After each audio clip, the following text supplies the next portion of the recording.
Welcome to the India Conference at Harvard University. It's an honor to be interviewing today with S4 Media. My name is Sana Sheikh, and today we have Shashi Buluswar, founder of Transformative Technologies, Bharathi Chaturvedi, founder of Chintan Research Group and Environmental Action Group, and Sonam Wangchuk, educational reformist and environmental activist. Thank you all for joining us today, and we are looking forward to your panel. Thank you all. So to start, could each of you briefly share what we can expect to hear about in your panel discussion today, and what key themes or issues will you be addressing? Great, I can go first. So India obviously faces enormous environmental challenges. It's going to grow substantially with respect to the economy over the next 25 years. And there's a need for real creative solutions, whether that solution is with respect to policy, whether it's community-based solutions, whether it's technology innovation. And so that's what we'll talk about, is what does that path to sustainable development look like? Wonderful. We're really looking forward to hearing. Mrs. Chaturvedi? So I think what you're going to hear from us will be how do you grow this economy and bridge the many gaps we currently have, including access to energy and all of that, while also decarbonizing. And we're going to look at the kinds of models that we've seen that give us hope, that give the world hope, whether they're about how we consume or how we circulate materials and how we combat climate change. That's great. We look forward to being enlightened. And Mr. Wangchuk? Yeah, so I come from Ladakh in the high Himalayas, where we are at the forefront of the impacts of climate change with very little contribution towards it. So I'll be sharing the story of what's happening firsthand to our glaciers, which are melting away, which will make us, into climate refugees today, but very soon it'll affect 2 billion people, a quarter of the planet's population. Absolutely. So to raise awareness about that is one of my missions. Secondly, there are lots of solutions proposed, provided, implemented, but they're all to do with the supply side of the thing. Right. Supply side meaning you could go for solar instead of thermal. Good. But nothing is done on the demand side. Yeah? How to reduce your needs and greeds and live simpler lives. That's what India has to offer. Since this is about, India to the world, I see the world is playing helplessly with just fiddling with supply of this instead of that, and nothing is very clean. Right. Whether it's solar or hydrogen or whatever. And a solution won't be found until we change on the supply side. There, India is a Vishwaguru, which has always taught about simplicity of life, about balance in life, about Prakriti, Shanti with Prakriti. So this is what the world needs today, and not just alternatives to do the same things with unbridled desires and demands. So, yeah. Okay, and we look forward to hearing more about that.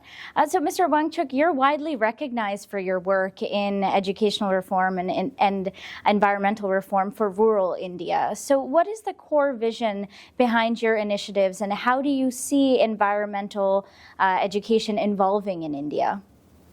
Evolving, you mean? Yes, evolving in India. Yeah. So if we see a lot of problems today, a lot of smoke, a lot of emission, there's a fuel going in, and the real fuel is what people come out of the education system as. We come out as these great consumers and greedy people wanting more and more and more. Yes. And if you want different results out of the machine, then you must change the inputs into the machine. And that is the education system, which holds each of us captive for 20 years of our life. Right. That needs to change. So if we do the same things, as Einstein said, you'll get the same results. So you have to change. This is an education system from 300 years ago, when everything was about consumption, production, exploitation of nature. And if we put the same fuel and then wonder why we get the same results, it's like stupid. So Of course. therefore we need to very drastically, dramatically change the education system to train people not to want more, but to want less. That will ultimately be the solution. Yeah. Right. So there again, India's ancient wisdom, whether it is Gita or Vipassana or the indigenous tribal wisdom in all the forests and mountains, are more likely to help us than what we find in New Delhi, Mumbai, Chennai, which are all copying the Western model. So Right. with copied elements, we can't be Vishwaguru. But with original Indian wisdom, we might show the world a path. Wonderful. That's a wonderful take on it. Thank you so much. And Mr. Buluswar, as the founder of Transformative Technologies, your work focuses more on disruptive innovations that can bring about social change. So how do you see technology driving inclusive growth and solving key issues in India? I'll give you two examples. The one is actually in India, and the other is what I think of as India for the world. So in India, among the things we have in our portfolio of technologies is actually not a technology as much as it's a process. It's an earthworm-based system for getting rid of human waste, right? Fecal waste, sewage, and so on. To date, it's the world's most widely deployed system for naturally treating waste, and it's treating the waste of over 1 million people a day. Now, obviously, 1 million people in India is a rounding error. Right? So it really needs to scale up. Right. But that's the kind of stuff we do. And the other example is in the context of India for the world, which is that on one hand, India has all of the problems that any developing country has, right? But it also has enormous technical capabilities. And if you're able to build a business offering these solutions, it offers enormous scale. Right. So one of the things that happened in India in the 60s and 70s is the Green Revolution, right? Because Yes. without which there would be massive, massive food shortages. And a part of the Green Revolution was an infrastructure to produce fertilizer. Right. Now, Africa never had its green revolution, so most of the fertilizer used in Africa is imported, and fewer than 10% of farmers have access to it. Now, in India, there are very, very good chemical engineering capabilities to actually produce green fertilizer. That's the kind of stuff we're doing, where we're working with scientists and engineers in India, producing systems, building these fertilizer production systems that can then be deployed in Africa sustainably, both from an environmental point of view and from a financial point of view. Wow, that's wonderful. Looking forward to seeing more innovations as well. And Ms. Chaturvedi, as the founder of Chintan Research Group and a strong advocate for environmental change, what do you think are the biggest environmental challenges facing India today, especially in terms of waste management and pollution?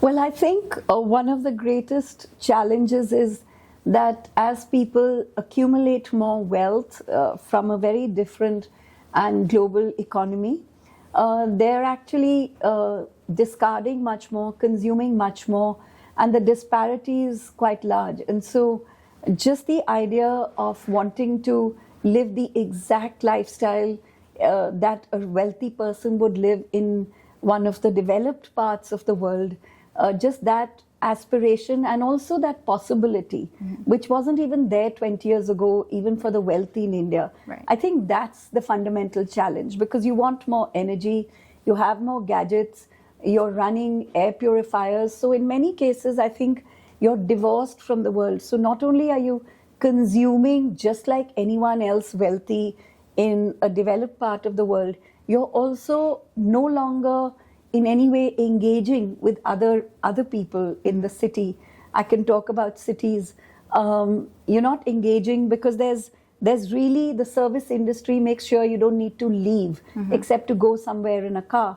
So I think also the level of empathy, the level of engagement, the level of nuanced understanding is also reducing. So I think that's a very fundamental challenge. I don't think we lack technology at all. I think the other challenge is behavior change, because you really cannot put any policy into place if the public isn't part of it. Right. And whether that's something as fundamental as segregation of waste, or simply solving or reducing the air pollution in the Delhi region, which is one of the world's most polluted areas, air pollution wise, Yes. by putting people on public transport. So you really have to change that behavior and stop that association with ego and a big car versus, a bus. Right. Yeah, and that very inspiring, and hopefully more people in India and across the world take that message into consideration. Thank you all for sharing your thoughts and joining us today. We look forward to hearing more at your panel. Thank you so much. Thank you.